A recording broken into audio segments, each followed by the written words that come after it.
درود شریف پڑھ کے سوئیں. سجدہ اس نیت سے بھی کبھی کر کے دیکھیں کہ حضور نے فرمایا نماز میری آنکھوں کی ٹھنڈک ہے. اور وہی ساری دفعات جو آپ کے ہاں نافذ ہیں وہی ہندوستان میں نافذ ہے، تو بتایا جائے پھر وطن کیوں بنایا گیا تھا؟ پھر کیا ضرورت تھی؟ یہ سارے کام تو وہاں بھی ہو رہے ہیں. اس لیے میرے بھائی وطن کے نظریے کو سمجھے. وطن بنا تھا لا الہ الا اللہ محمد رسول اللہ صلی اللہ علیہ وسلم. اور اقبال جو بانی پاکستان ہے، جو مصور پاکستان ہے، جو تصویر دینے والے ہیں پاکستان، ان سے کسی نے کہا تھا کیوں پاکستان بنانا چاہتے ہو؟ ہم جو ایک ملت جو ہیں، ہندوستانی ایک ملت ہے، قوم ہے، تو کیا ضرورت ہے؟ تو اقبال کہنے لگے اپنی ملت پر قیاس اقوام مغرب سے نہ کر، خاص ہے ترکیب میں قوم رسول ہاشمی صلی اللہ تعالی. خاص ہے ترکیب میں قوم رسول، بولیے خاص ہے ترکیب میں قوم رسول ہاشمی. نبی پاک کی قوم اپنی ترکیب کے لحاظ سے ہر قوم میں خاص ہے. دین کا نفاذ چاہیے، دین نافذ ہونا چاہیے. نبی پاک ایک اسٹیٹ کے سربراہ بنے تھے، مدینہ منورہ میں حضور نے نظام بنایا. لیکن میں یہ باتیں چونکہ بڑی تفصیل سے کر چکا ہوں، وہ میری ساری باتیں ریکارڈ پر موجود ہیں. آج میں ایک نئی بات آپ سے کرنا چاہ رہا ہوں. رونا روتے زمانے بیت گئے، اب آگے کی طرف دیکھنا ہے. جو قومیں ماضی کی لکیر پیٹ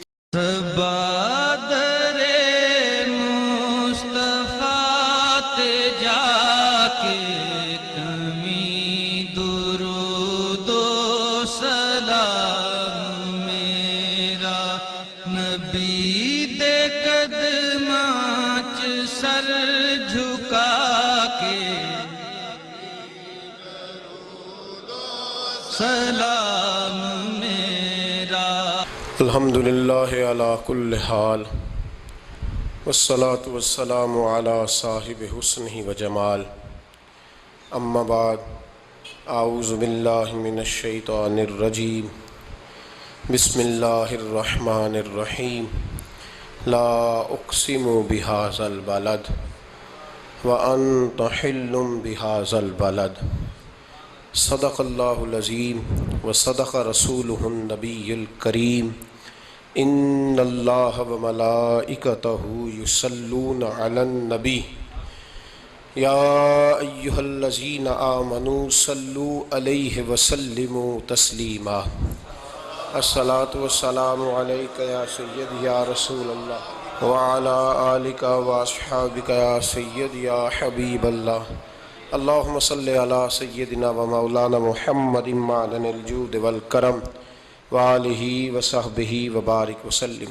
تمام تعریفیں حمد و ثنا اللہ تعالیٰ جل مجدہ الکریم کے لیے. ہر قسم کے درود و سلام نبی رحمت سید عالم آقا کل ختم رسول دانہ سبل احمد مجتبیٰ جناب حضرت محمد مصطفیٰ اللہ تحیت و ثنا کی ذات والا صفات کے لیے حمد و صلات کے بعد، نبی پاک صلی اللہ تعالیٰ علیہ وسلم نے ہمیں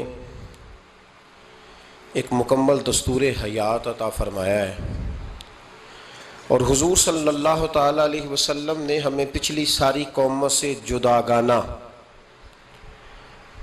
اور ایک بھرپور اور ہر قسم کی خوشبو سے معمور دین عطا فرمایا ہے. کسی بھی اور قوم کی تھوڑی سی چیز کو بھی اسلام کے اندر شامل کرنا یا کچھ تھوڑی سی کسی سے کوئی چیز مستعار یا ادھار لینا، اسلام اس کو پسند نہیں کرتا. نبی پاک صلی اللہ تعالیٰ علیہ وآلہ وسلم نے فرمایا اہل یہود بغیر ٹوپی کے دستار باندھتے. جب سر پہ پگڑی باندھتے تو ان کے سروں پر ٹوپیاں نہیں ہوتی تھی. فرمایا تم نے ٹوپی پر دستار باندھنی ہے، یہودیوں کی مخالفت کرنی ہے، تم نے اہل یہود کی مخالفت کرنی ہے. فرمایا نصارہ کا طریقہ یہ ہے کہ وہ درمیان سے مانگ نہیں نکالتے، سر میں جب کنگھی کرتے ہیں تو درمیان سے مانگ نہیں نکالتے، تم نے درمیان سے مانگ نکالنی، ان کی تم نے مخالفت کرنی.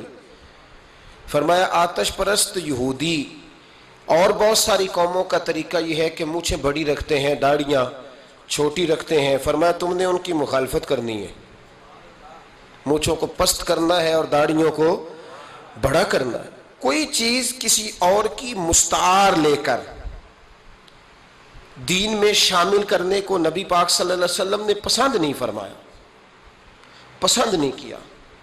فرمایا یہ کام تم نے نہیں کرنا, تمہاری علیحدہ ایک شناخت ہے, تم مسلمان ہو, تمہارا اٹھنا بیٹھنا کھانا پینا چلنا سونا جاگنا حتیٰ کہ تمہارا نماز جنازہ بھی دوسروں سے منفرد ہے. تم لوگوں نے کسی اور قوم کی کسی تھوڑی سی بھی چیز کو اپنے معاملات میں شامل نہیں کرنا. اس کو کہتے ہیں دو قومی نظریہ. یہ نظریہ ہے, اسی کی بنیاد پر پاکستان بنا تھا کہ ہندو ایک الگ قوم ہے, مسلمان ایک الگ قوم ہے, ان کا اٹھنا بیٹھنا کھانا پینا ہم سے بالکل علیحدہ ہے اور ہمارا ان سے بالکل علیحدہ ہے. طرز زندگی, طرز معاشرت, معیشت کہیں ملتی نہیں ہندوؤں سے مسلمانوں. لہذا ہمیں ایک ایسا وطن چاہیے, ہمیں ایک ایسا وطن چاہیے جس وطن کے اندر مسلمان اپنے طریقے کے مطابق اٹھیں بھی بیٹھیں بھی چلیں بھی سوئیں بھی. نماز پڑھنے کے لیے وطن نہیں بنایا گیا کہ ہم نے اذانیں دینی ہیں, نمازیں پڑھنی ہیں, جماعتیں کرانی ہیں. یہ کام ہندوستان میں آج بھی ہوتا ہے. وہاں مسجدوں میں اذان بھی ہوتی ہے, جماعت بھی ہوتی ہے, تلاوت بھی ہوتی ہے, مدارس بھی ہیں, مساجد بھی ہیں, عربی ادب بھی ہے, سارا کچھ ہے.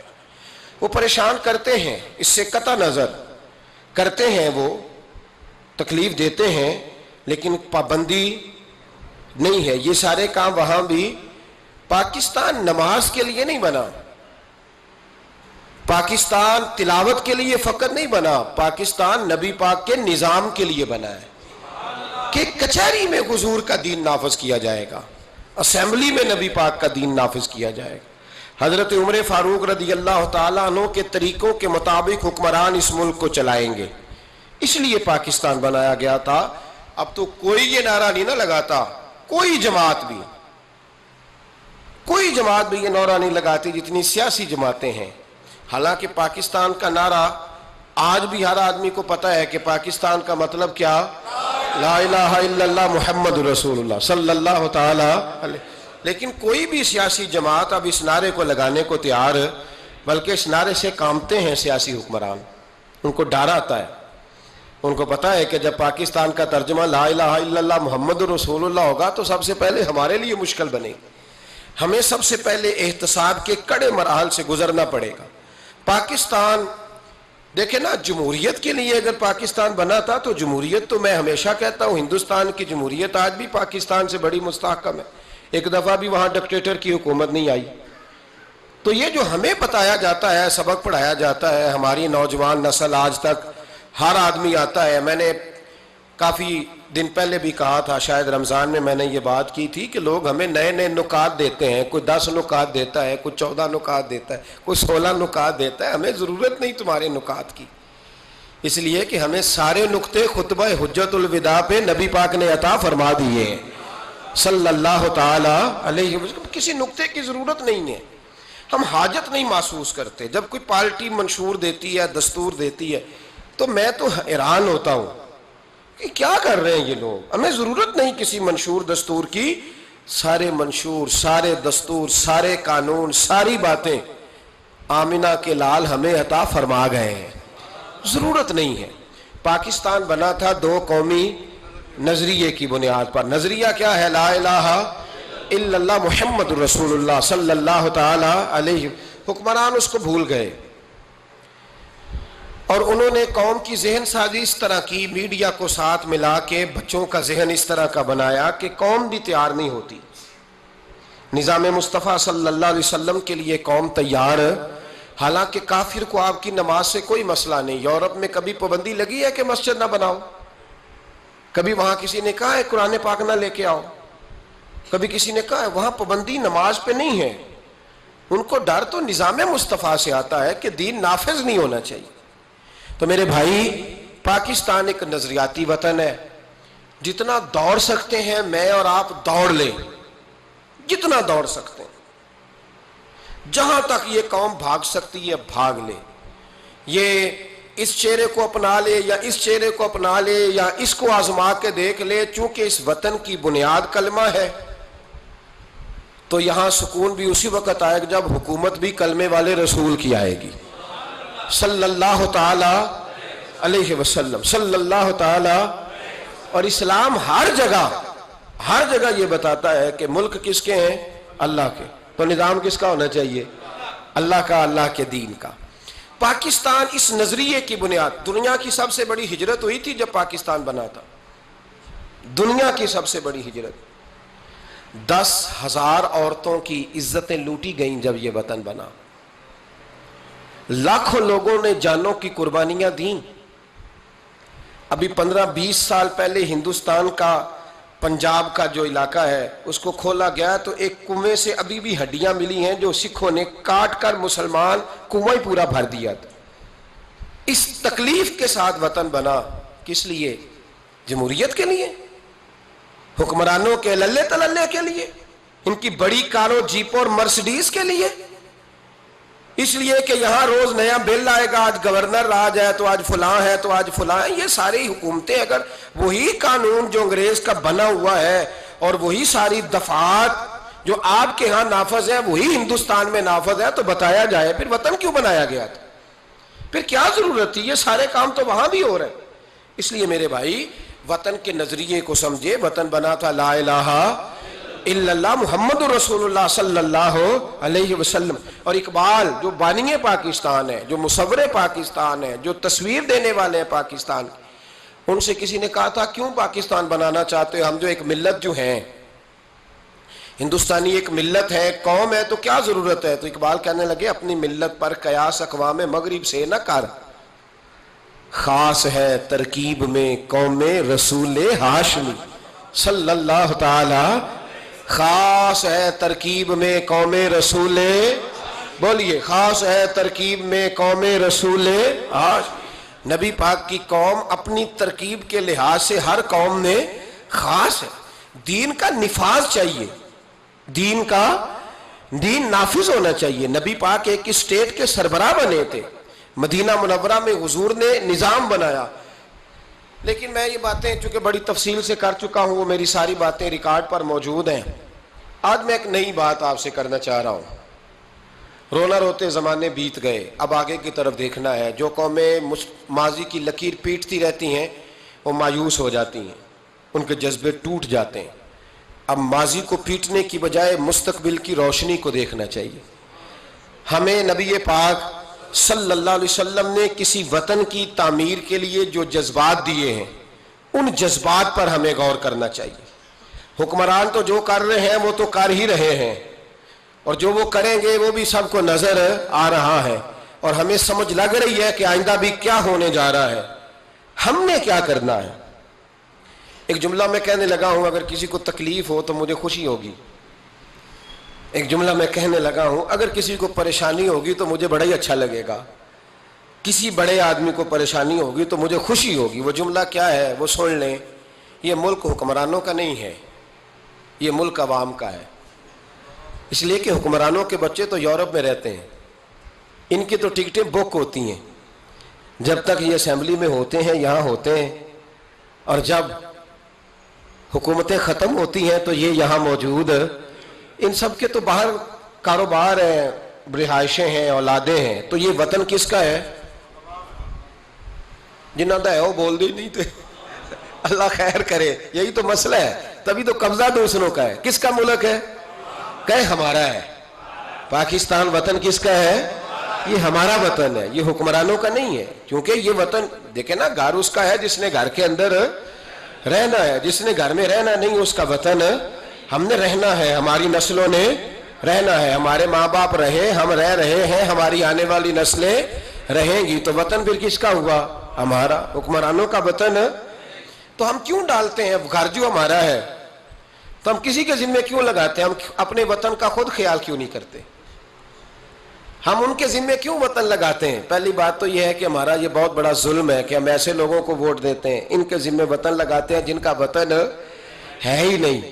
ہم کیوں نہیں یہ محسوس کرتے کہ وطن سب سے پہلا کام 14 اگست آ رہی ہے، یہ اگست کا مہینہ ہے، پاکستان کے عزم نو کے لیے، ایک روشنی کے لیے، نوجوانوں کے لیے چند باتیں کرنا چاہتا ہوں۔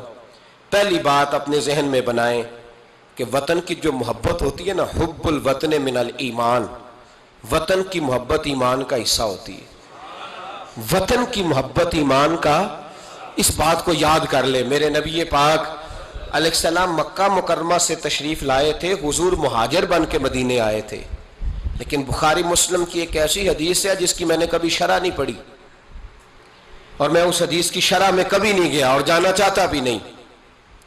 نرالا رنگ ہے اس حدیث پاک کا۔ میرے محبوب پاک علیہ السلام مہاجر بن کے مدینے آئے، لیکن حضور نے ایک موقع پہ فرمایا، سنو بھائی مہاجرین اور انصار، کان کھول کے سنو۔ اب مہاجرین میں شامل کون کون تھے؟ حضرت ابو بکر صدیق، حضرت عمر فاروق، حضرت عثمان غنی، حضرت مولا علی، حضرت مصعب ابن عمیر، حضرت بلال حبشی، یہ سب لوگ مہاجر تھے، لیکن حضور نے وطن کی محبت بیان فرمائی۔ میرے محبوب نے فرمایا، یاد رکھنا اگر کبھی لوگوں میں اختلاف رائے ہوا اور لوگوں کی دو لائنیں بن گئیں، ایک قطار ادھر جا رہی ہے لوگوں کی اور ایک قطار ادھر جا رہی ہے، تو فرمایا اگر تم مجھے دیکھو گے نا میں کس قطار میں ہوں، تو میں تمہیں اس قطار میں ملوں گا جس قطار میں میرے مدینے والے جا رہے ہوں گے، جس میں میرے انصار جا رہے۔ میں کہہ رہا ہوں بلا تبصرہ، بغیر تشریح کے اس روایت کو دیکھیے گا، حضور نے اپنے وطن سے پیار کیا اور اپنے وطن کے لوگوں سے محبت فرمائی۔ میرے حبیب پاک علیہ السلام نے وطن سے، حضرت ابو ہریرہ فرماتے ہیں جب ہم سفر سے واپس آتے تھے نا، سفر سے واپس لوٹتے تھے اور مدینہ منورہ کی عمارتیں نظر آتی تھی، مکانات نظر آتے تھے، تو ہم حضور کا جذبہ دیکھتے، میرے محبوب پاک گھوڑے کو تیز کر دیتے، سواری کو دوڑاتے، یا رسول اللہ کیا ہوا؟ فرمایا جلدی کرو میرا شہر آ گیا ہے، میرا علاقہ آ گیا ہے۔ حضور نے اپنے وطن سے پیار کیا، اگرچہ اس وطن کی انفرادیت اپنی جگہ پہ ہے، اس کی عظمت اپنی جگہ۔ ایک پہلو ان حدیثوں سے یہ بھی ملتا ہے کہ جس جگہ ہم رہتے ہیں ہمیں اس وطن سے پیار ہونا چاہیے، ہمیں پاکستانی ہونے پر فخر ہونا چاہیے۔ مدینے کے بعد، مکے کے بعد اگر ہمیں کسی وطن سے پیار کرنا چاہیے تو پاکستان سے کرنا چاہیے، اس کی گلیوں سے، اس کے کھیتوں سے، اس کے کھلیانوں سے، اس کے بازاروں سے، اس کے گاؤں سے، اس کے شہروں سے ہمیں پیار کرنا چاہیے، ہمیں محبت کرنی چاہیے۔ ہمارا معاملہ کیا ہے؟ ہم صرف اپنے گھر سے پیار کرتے ہیں، اس لیے 1.25 کروڑ روپیہ بنگلے پہ لگ جاتا ہے، 10,000 روپیہ لوگ اپنی گلی پہ نہیں لگاتے۔ وہ گلی کس کی ہے؟ اس پہ کیوں نہیں پیسے خرچ ہوئے؟ کہتا ہے وہ ٹیکس دیتا ہوں تو ٹیکس والے خرچ کریں گے۔ او خدا کے بندے، وطن تیرا ہے تو گلی بھی تیری ہے، اس کی تعمیر کی ذمہ داری بھی تیری ہے، تو چھوڑ۔ اگر وہ اتنے ہی اچھے ہوتے تو اب تک سنور نہ گیا ہوتا۔ تو اپنی گلی کا خیال کر، تو اپنے علاقے کا خیال کر، تو اپنی بستی کا خیال کر، تو توجہ دے، تو اس کی تعمیر میں کردار ادا کر۔ الیکشن آیا تو لوگوں نے کوڑے کی تصویریں کھینچ کھانچ کے سوشل میڈیا پہ ڈالی، فلاں ایم صاحب نے بھی اپنے علاقے سے کوڑا نہیں اٹھوایا، فلاں نے بھی کوڑا نہیں اٹھوایا، فلاں نے بھی کوڑا نہیں اٹھوایا۔ کوڑا جب بارش ہوتی ہے تو تعفن پھیلتا ہے۔ مجھے کچھ سانس میں تکلیف ہوئی تو ڈاکٹر صاحب سے جب میں نے مشورہ کیا تو وہ مجھے کہنے لگے کوئی تعفن والی جگہ نہیں ہونی چاہیے، اس سے آپ بچیں، درختوں کے پاس رہیں، پتوں کے پاس رہیں جہاں سے آکسیجن تازگی ملے۔ اور یہ ضرورت صرف مریض کی نہیں ہے، یہ ہر اس شخص کی ضرورت ہے جس کی سانسیں چل رہی ہیں، اس کو اس کی حاجت ہے۔ کوڑے پر جب بارش پڑتی ہے تو تعفن پھیلتا ہے، ایسی سخت بدبو آتی ہے جس سے امراض پیدا ہوتے ہیں۔ حکمران نے کوڑا نہیں اٹھایا، بلدیہ کے لوگوں نے ذمہ داری محسوس نہیں کی، ایم این اے صاحب کے حلقے میں ڈھیر لگے ہوئے کوڑے کے۔ لیکن ایک سوال ہے، پوچھنے کی اجازت ہونی چاہیے۔ وہ سوال یہ ہے کہ کوڑا اٹھانے والے نے تو نہیں اٹھایا، پر بتائیے کوڑا پھینکا کس نے تھا؟ جی کس نے پھینکا وہ کوڑا؟ جو آدمی سودا خریدنے کے لیے 4 گلیاں آگے جا سکتا ہے وہ کوڑا پھینکنے کے لیے بھی تو جا ہی سکتا ہے نا، اس کو پتا ہے نا کوڑا پھینکنے کی جگہ۔ پھینکا کس نے کوڑا؟ اچھا ایک بات اور ذرا آپ کی توجہ کے لیے، سوشل لوگ ہیں ہم معاشرے کا حصہ ہیں، ہمیں معاشرے میں لوگوں کی ضروریات درپیش رہتی ہیں۔ سوشل لائف میں اگر آپ تھوڑا سا آگے بڑھے نا، آپ کے گھر میں جو بیٹی کا رشتہ دیکھنے آتا ہے نا، وہ جن چیزوں پر کمنٹس کرتا ہے نا، ان میں ایک چیز یہ بھی ہوتی ہے، وہ لوگ کہتے ہیں بھائی آپ کا گھر بھی اچھا ہے، آپ لوگ بھی اچھے ہیں، لیکن جس علاقے میں آپ رہ رہے ہیں نا، وہ علاقہ صاف ستھرا نہیں ہے، وہ علاقہ اچھا نہیں ہے، وہ اس چوک میں بھی کوڑا پڑا ہے، پچھلے چوک میں بھی کوڑا پڑا ہے۔ تو یہ جو گلیوں میں کوڑا پڑا ہوتا ہے نا، یہ اس مقامی لوگوں کی تہذیب کی عکاسی کرتا ہے، یہ کوڑا ان کی سوچ کا عکاس ہوتا ہے کہ لوگ کس طرح۔ آپ اس پہلو پر یہ میں اپیل کر رہا ہوں، میں گزارش کر رہا ہوں، میرے بزرگ میرے دوست ناراض نہ ہو، میری بات پر توجہ دیں۔ اب سنیں میرے نبی پاک صلی اللہ علیہ وسلم نے ہمیں تربیت کیا دی۔ حضور علیہ السلام فرماتے ہیں، امام رازی نے تفسیر کبیر میں حدیث لکھی ہے، محبوب فرماتے ہیں قیامت کے دن اللہ تبارک و تعالی ایک گناہگار کے بارے میں جنت کا فیصلہ فرما دے گا۔ وہ گناہگار بڑا تھا، بڑا مجرم تھا، بڑا، بندے کو پتا ہوتا ہے نا اپنا کہ وہ کتنا گناہ، وہ گناہگار نہ رب کے کرم پر رو پڑے گا، اپنے رب کی عطا پر شرمندہ ہو کے روئے گا، اور ہاتھ باندھ کے عرض کرے گا مولا میں تو جانتا ہوں میں کیا ہوں، ایسی کون سی میری نیکی تھی کہ تو نے مجھے بخش دیا۔ وہ خود شرمندہ ہو کے تڑپ کے بولتا ہے، تڑپ کے، میری محنت، میری اجرت میری محنت سے زیادہ کیوں ہے، میرے محسن تیرے احسان سے ڈر لگتا ہے۔ تو وہ خود بول پڑا، کہنے لگا مولا مہربانی فرما مجھے بتا یہ میرے اوپر کرم کیسے ہوا، میں تو اس قابل نہیں تھا۔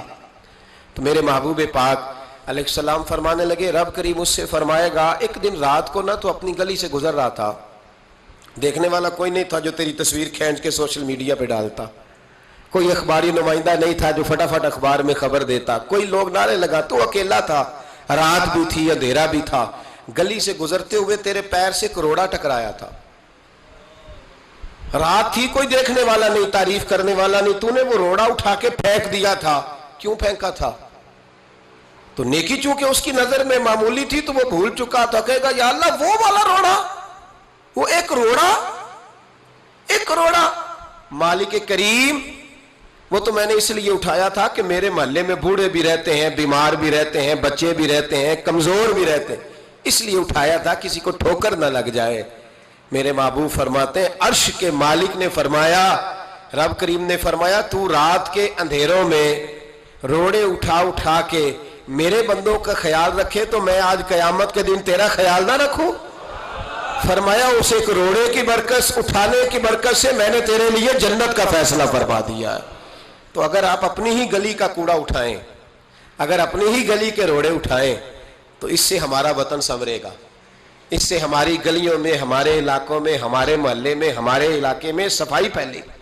ابھی تھوڑے دن پہلے دل کرتا تھا کہ ان بچوں کا نمبر ملے تو ان کو شاباشی دی جائے۔ راولپنڈی میں سیاستدانوں نے اور سپورٹروں اور ووٹروں نے بڑی گندگی پھیلائی، پوسٹر لگائے، وہ پھٹتے تھے، بارش ہوتی تھی تو وہ گلیوں میں بہتے تھے، تباہی تھی۔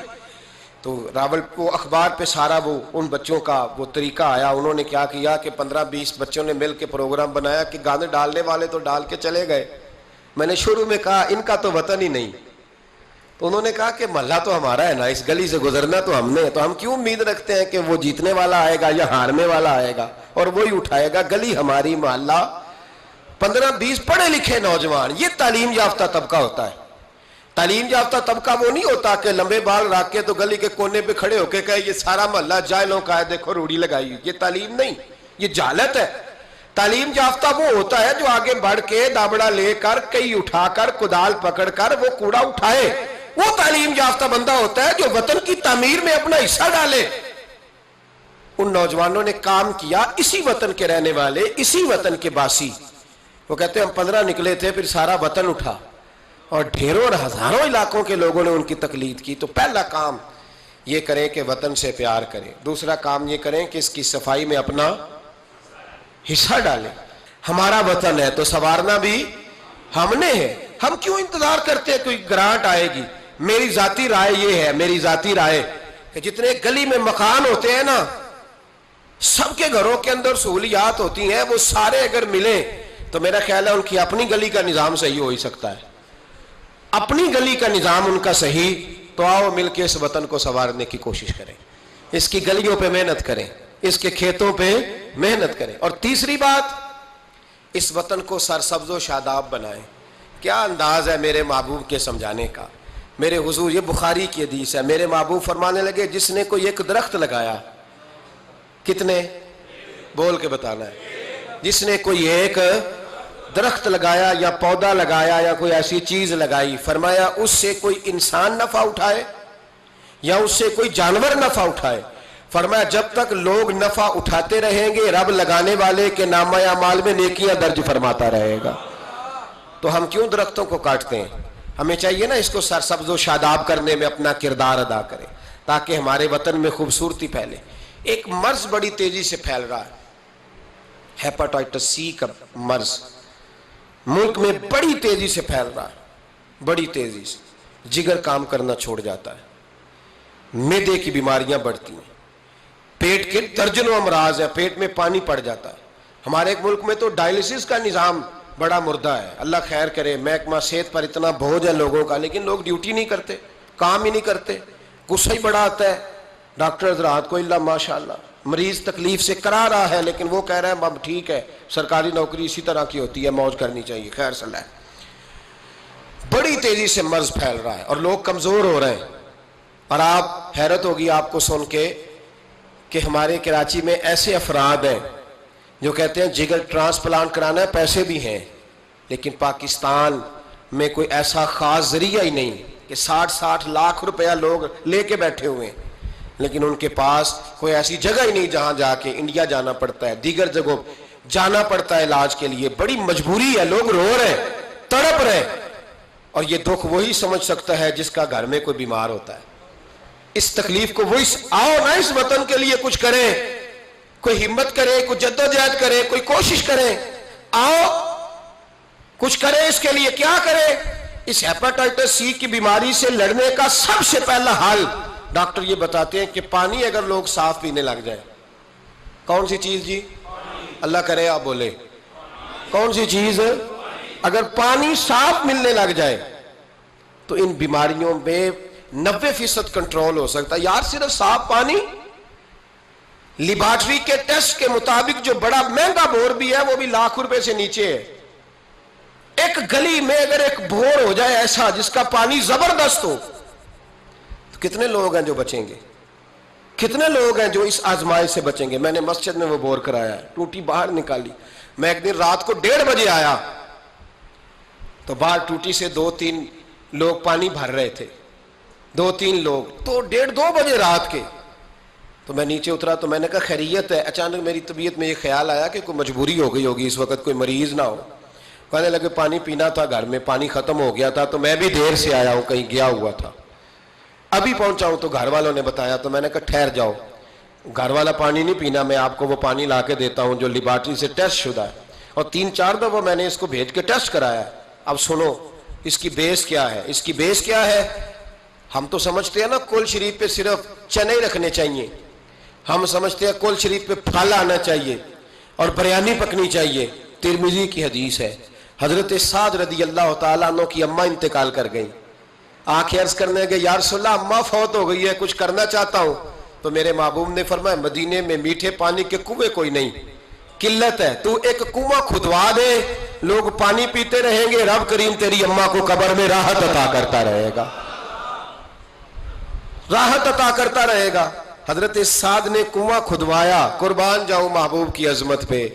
میرے رسول پاک نے آج ہمیں صاف پانی پینا مہیا کرنے کے لیے کل 1450 سال پہلے نصیحت کر دی. فرمایا یہ کنواں سعد نے اپنی ماں کے لیے کھدوایا ہے، اس کا نام ہے سعد کی ماں کا کنواں. بیر ام سعد حضور نے اس کا نام رکھا. کتنا کو خرچ آئے گا اگر گلی والے سارے مل کے ایک صاف پانی کا بندوبست کریں، اپنے دوستوں کو، گلی والوں کو، محلے والوں کو اس وطن کی تعمیر میں اپنا کردار ادا کریں. اب کیوں توقع رکھتے ہیں صاحب کے چیئرمین صاحب ہی آ کے کریں گے؟ وہ تو ملے نہیں کبھی. جن کی ڈیوٹی تھی گلی گلی گھومنے کی وہ تو کبھی آئے نہیں. یہ آپ کے چیئرمین، آپ کے ایم این اے، آپ کے ایم پی اے، یہ اتنی بلندی عظمت کردار نہیں رکھتے کہ یہ آئیں گے. ان کے پاس کہاں وقت ہے گلیوں میں گھومنے کا؟ ظالمو تم اپنے آپ کو سمجھتے کیا ہو؟ اصل لوگ تو وہ تھے